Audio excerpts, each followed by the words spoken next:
হইলে আর জীবনে বহন লাগতো,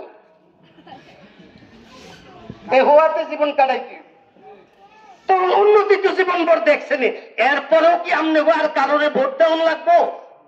ওই ধরনের নেতা করে আরো কি ভোট দিয়া পরীক্ষা করার বাকি আছে? 54 বছর তো পরীক্ষা করলেন, আর কিসের পরীক্ষা? আর পরীক্ষার দরকার নাই, এখন শুধু তাদের প্রতিরোধ এবং তাদের দুর্নীতির জবাব দেওয়ার সময় আসছে। আমি আপনাদের কাছে উদাত্ত আহ্বান জানাবো, কারি সাহেব হুজুর রহমতুল্লাহ আলাইহির আগমনের গ্রাম, এই গ্রামে যত আলেম, যত টুপিওয়ালা, যত নামাজি, এটা আলহামদুলিল্লাহ কারি সাহেব হুজুরের বরকতে আমি মনে করি। কাজে কারি সাহেব হুজুরের দ্বারা যেমন আপনারা উপকৃত হয়েছেন, আমি ওনারই আওলাদ, আমি আপনাদেরকে কথা দিয়ে যাই, আপনাদের 1 পয়সার ক্ষতি আমি এতে সামনে দাঁড়াতে হবে না। আল্লাহর রহমতে আপনাদের 16 আনা আপনারা পাবেন। কাজে আমি আপনাদেরকে বলবো, সব সময় এরকম সুযোগ আসে না।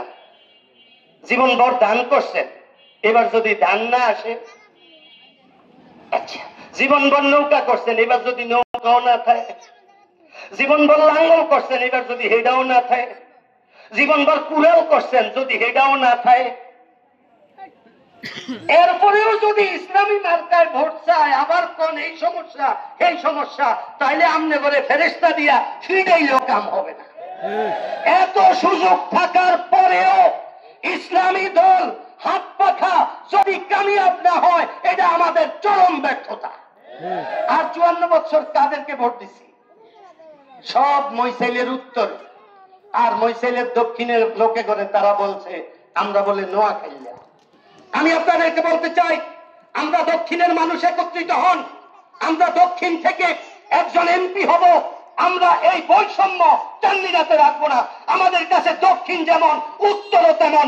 তারা যেরকম আমাদেরকে ভাগ করে যে উত্তরওয়ালারা দক্ষিণওয়ালাদের কাজ করে না, আমাদেরকে উল্টা গালি দেয়, আমরা এই গালি দিব না। আমরা বৈষম্য চান্দিনাতে রাখবো না।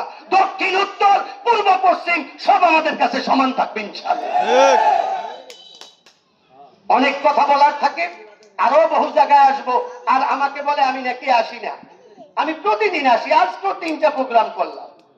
আর যিনি এই কথা বলছে, আমি চিন্তা করছি 2-4 দিনের মধ্যে ওনার সাথে একটু দেখা করবো। ভাই ভালো আছেন নি? আমগরে এত দলে দেন কা? বুঝাইছেন? আমগরে ওনাদের ভয় পাওয়ার তো দরকার নাই। আমগো কি ভোট আছে? এজন্য বললো, শুনলাম 2 লাখ ভোট বেশি পাইয়া বলে উনি পাস করবো। তাহলে ওনার আর ভয় কিসের? ওনার আর গুন্ডা পালার দরকার কি? ওনার আর সন্ত্রাসী পালার দরকার কি? ওনার আর কেন্দ্র দখল দেওয়ার দরকার কি? ওপেন একটা পেয়ার ইলেকশন দিয়ে দেন না, দেখেন না কত ধানে কত চাউল। মানুষ কাকে চায় আর চায় না, একবার পেয়ার নির্বাচন দিয়ে দেখে। আল্লাহ রহমতে আমাদের কাছে যে খবর আছে এটা প্রকাশ করব না ইনশাআল্লাহ। যারা বড় বড় কথা বলে তাদের চান্দিনাতে পায়ের তলায় মাটি নাই ইনশাআল্লাহ। আমরা বিপুল করে জয়ী হব ইনশাআল্লাহ। আপনারা শুধু কাজ করবেন না, ঘরে ঘরে মহিলাদেরকেও বুঝাবেন। এগুলো আমাদের গ্রাম, আমরা আমাদের এলাকাতে আছি, আমরা কোথাও ভাগার জন্য না।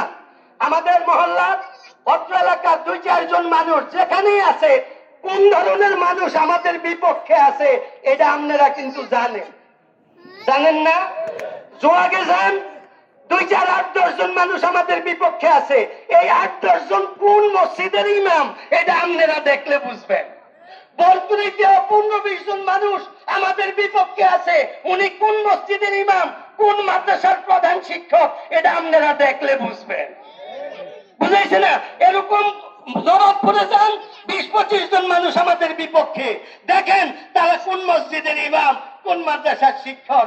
হিসাব নিলে দেখবেন আল্লাহর রহমতে এদেরকে একটা মানুষও দেখতে পারে না। মরলে জানা যায়, তাদের জানা যায় মানুষ আসার জন্য জোর না করলে কেউ আসতে চায় না। সারা জীবন সন্ত্রাসী কাম করছে, এরা মরছে, ভালো হয়েছে, জানাজা তো যাইতাম। এরকম না? আল্লাহ পাক আমাদেরকে এরকম মানুষের বদদোয়ার শিকার থেকে বাঁচাই দেয়।